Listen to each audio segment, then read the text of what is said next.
dengan berbagai kontroversinya ini, Wan, Gi, KDM itu dianggap sedang berinvestasi politik untuk 2029. Jadi pas waktu kami turun tuh, gua sama Egy turun dari mobil Lexusnya, itu 2 kamera udah langsung nyala itu. standby. Betul, seenggaknya ada 4 kameramen yang selalu standby kemanapun Deddy Mulyadi ini pergi gitu. Dan sekarang ada 2 tim Gi untuk videografer. Betul. Jadi mereka itu Deddy itu juga sempat beberapa kali mengupload video yang dia bawa sendiri. Tapi memang Deddy ini setelah menjabat 3-4 bulan ini ya, sejak Februari, memang banyak membuat kebijakan yang kontroversial ya. Udah soal anggaran gitu ya, yang ternyata kalau kita dapat ceritanya juga ternyata banyak diprotes oleh orang-orang DPRD ya, Wan ya. Iya. Karena ternyata Deddy ini KDM ini dipanggil raja oleh kepala dinas, oleh orang-orang politik. kita tuh ini ya Gi ya, apa tuh kedua rumah ya Gi ya. Betul, dua rumah dia. Luasnya lumayan sih, ada Di Subang 2 ya, Sadit, ya? ya, ada 2 hektar lebih kan. Dan itu di Subang, Ca.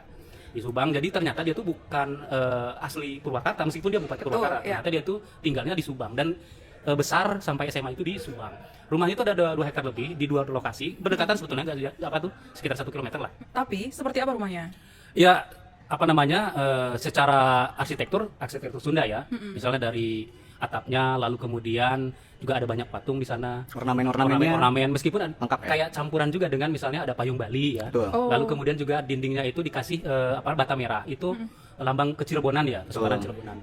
Tapi secara desain lebih ke Sunda gitu. Tuh, jadi ada 2 rumah Cak di sana Iya. yang ditinggali oleh Deddy Mulyadi sendiri itu ada di lahan sekitar 1,5 hektar ya. Ya. Dan rumah lama dia itu luasnya 1 hektar itu juga saat ini masih dipakai kadang-kadang. Cuman ya lebih banyak di yang Lembur Pakuwon itu rumah yang 1,5 hektar itu, dan di sana kebanyakan masyarakat juga sering datang ya untuk melapor semenjak dia menjadi gubernur Jawa Barat itu. Ya, gue lihat juga tuh foto-foto yang kalian kirim gitu, ada lukisan ya. Itu koleksinya di rumah kedua yang kami datangi. Maksudnya rumah pertama iya. kasih Dedi, tapi yang kami datangi rumah kedua.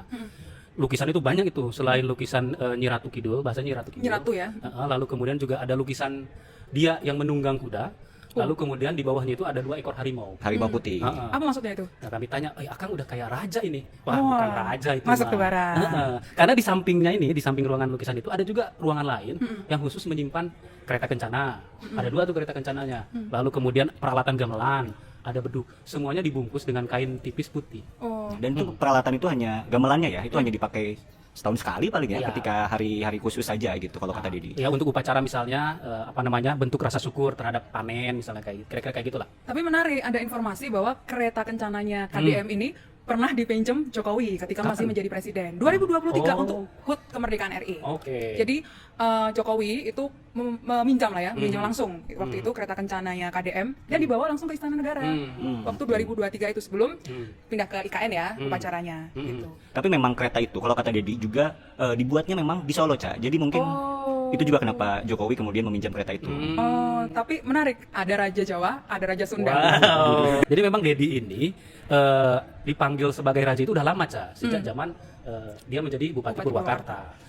Lalu kemudian dibawa kebiasaan itu oleh para birokrat di Provinsi Jawa Barat. Sebenarnya, Wan, ada cerita juga dari orang-orang dekatnya di Golkar maupun yang ada di Jawa Barat di luar Golkar. Ya. Jadi KDM ini dipanggil raja oleh kepala dinas, oleh orang-orang politikus ya. Ya, Politikus itu di Purwakarta ya dulu.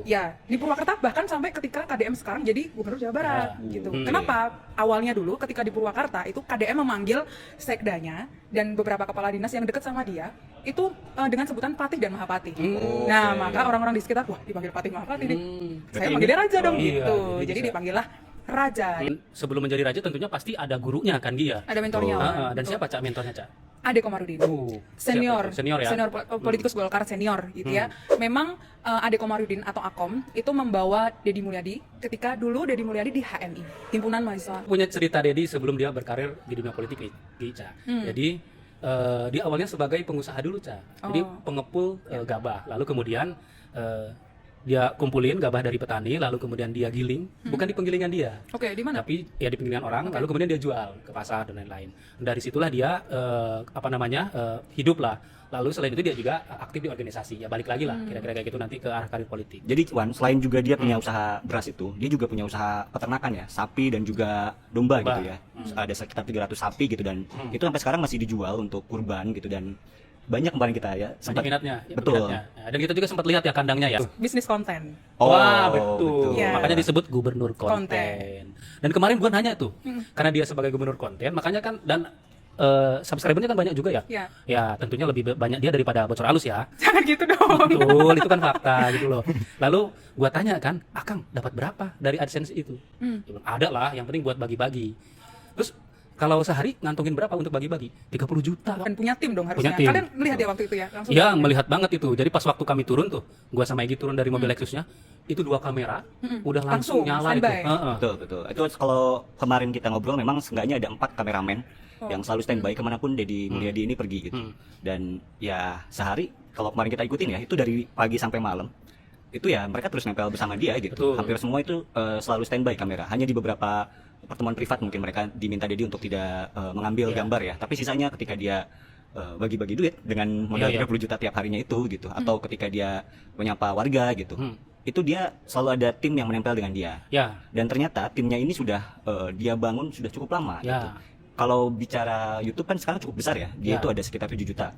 YouTube-nya ini dia bangun tahun 2019. Cuman memang semakin intens dan diseriusi gitu oleh Deddy Mulyadi itu di 2020 ketika Covid ya saat itu. Dan sekarang ada 2 tim Gi untuk videografer. Betul. Nah, jadi mereka itu masuk 6 hari, istirahat 6 hari. Jadi kita ketika di mobil itu, Cak, Wan, Deddy itu juga sempat beberapa kali mengupload video yang dia bawa sendiri. Jadi kan kalau kita lihat konten-kontennya dia gitu, kalau tidak yang direkam oleh orang lain, dia juga beberapa kali selfie gitu ya, ngambil video gitu. Ngomen-ngomen nggak? Beberapa kali ya. Cuman memang dia yang kemudian juga menentukan captionnya segala macam gitu. Oh, bikin sendiri dong berarti? Bikin sendiri. Jadi kita sempat melihat kemarin ya, Ya. ketika di jalan bersama Deddy Mulyadi ini. Dan aktif juga ya, sangat Aktif juga, ya. dan yang paling sering kena marah itu adalah tim editingnya. Betul. Kadang kata dia marah karena gak ada beberapa hal yang diambil gitu loh. Oh, yang penting-penting. Yang paling penting menurut dia gitu. Gue membayangkan ketika ada komen-komen lucu gitu, KDM gitu. Dan lu tau gak fun fact-nya nih, Ca? Timnya itu semuanya dari Jawa Barat. Ini versi orang ininya ya, tim medsosnya. Jadi semuanya dari Jawa Barat. Kenapa? Pernah ada di luar Jawa Barat tapi gak kuat katanya. Karena? Nggak tahu lah. Karena memang kalau kita ngikutin ya, kami lah ngikutin ya, dari subuh sampai tengah malam, Ca. Betulnya cerita kekecewaan KDM di Golkar ini panjang. Berawal ketika KDM selesai menjadi ketua DPD Golkar dan dia mencalonkan nama-nama yang dia usung lah ya sebagai calon ketua DPD Golkar. Kemudian nama yang menjadi ketua DPD Golkar itu bukan yang dia inginkan. Pindahan KDM ke Gerindra ini juga ternyata ada jembatannya, Wan. Yaitu sosok yang bernama Miftah Maulana Atau alias Gus Gus Miftah. Miftah. Orang dekatnya Prabowo ya. KDM sama Ridwan Kamil itu sebetulnya punya sejarah yang panjang. Hubungannya itu adalah jauh sebelum Pilkada Jakarta. Ketika keduanya sama-sama memimpin Jawa Barat. KDM memimpin menjadi Bupati Purwakarta, RK menjadi Wali Kota Bandung. Ya. Nah, RK waktu itu mendatangi rumahnya Deddy Mulyadi di Purwakarta. Ya. Lalu shake hand lah mereka. Kenapa shake hand? Karena ada semacam janjian gitu. Ya. Jadi besok kalau menjelang Pilkada Jakarta itu rencananya Jawa Barat ya? RK mau maju di Jakarta. Sudah Oh, maju di Jakarta dulu. oke. KDM pengen maju di Jawa Barat. Karena Semacam RK itu lebih gubernur. ke tata kota ya, pas di sana. Sementara KDM lebih pas di Jawa Barat yang banyak desa. Dan itu disampaikan juga Oke. ke KDM. Nah, kemudian yang cerita adalah salah satu tim sesnya RK dulu. Lalu ternyata waktu itu presiden saat itu Jokowi itu menginginkan RK. Lagi-lagi intervensi nih. Ya, di Waduh, Jawa Barat. Jawa Barat lagi. Di Jawa Barat. Nah, KDM kecewa Oke. dengan RK. Akhirnya Cak, mereka jadi rival tuh ya di 2018. Dan jadi kalah. Jadi kalah saat itu yang berpasangan sama Deddy Mizwar saat itu ya. Ya, jadi cawagup ya waktu itu Deddy. Betul, 2018. Cuman 2024 akhirnya itu terwujud tuh ya. Ketika Ridwan Kamil ke Jakarta dan Deddy sudah tidak ada penghalang tuh ya di Ya. 2024. Dan kebijakan Deddy juga seperti antitesanya RK ya, misalnya dia membongkar bangunan Hibis yang di puncak itu. Pernah kita tulis juga tuh Pernah ya. kita tulis juga, dan kita cek kan siapa sih pengelolanya, ternyata terafiliasi oleh RK. Tapi memang Deddy ini setelah menjabat 3-4 bulan ini ya, sejak Februari, memang banyak membuat kebijakan yang kontroversial ya, mulai dari soal mengirim anak-anak ke barat, lalu juga vasektomi meskipun kemudian dibantah gitu ya. Dan juga ada soal anggaran gitu ya, yang ternyata kalau kita dapat ceritanya juga ternyata banyak diprotes oleh orang-orang DPRD ya, Wan, ya. Iya. Karena ternyata Deddy ini ketika menyusun itu tidak melibatkan sama sekali anggota DPRD. Betul. Dan bahkan sampai ada berapa kali perubahan? 5. Ada 3 kali perubahan Gi. Jadi dan kata anggota DPR itu tidak diberitahu. Memang kalau penyusunan kan tidak tidak perlu melibatkan DPR karena itu pergu bentuknya, bukan perda kan. Cuma kan minimal diberitahu gitu loh. Apa yang dipotong, apa yang kemudian dicoret dan lain-lain. Nah ini enggak, diberitahu di ujung, katanya itu setelah ditandatangani. Nah ini yang diprotes lah oleh anggota DPRD gitu. Dan ternyata salah satunya juga ada yang soal ini ya, pondok pesantren itu ya, yang Betul, di Jawa ya. Tengah. Gimana ceritanya, Wan? Dan ya banyak sekali pondok pesantren, dan ada lebih dari 300 pondok pesantren yang semula itu dapat dana hibah, harusnya rentangnya mulai dari ratusan juta sampai miliaran, itu dicoret sama Deddy gitu. Dan ini menimbulkan protes lah dari apa namanya dari banyak kalangan, bukan hanya DPRD, termasuk juga ininya apa namanya pengurus pesantrennya. Dengan berbagai kontroversinya ini, Wan, Gi, KDM itu dianggap sedang berinvestasi politik untuk 2029. 2029 itu KDM ingin maju lagi sebagai gubernur Jawa Barat. Oke, artinya dia gak akan naik nih ke panggung nasional ya? Karena saat 2029 kan dia sama-sama di Gerindra Iya, dengan iya. Prabowo.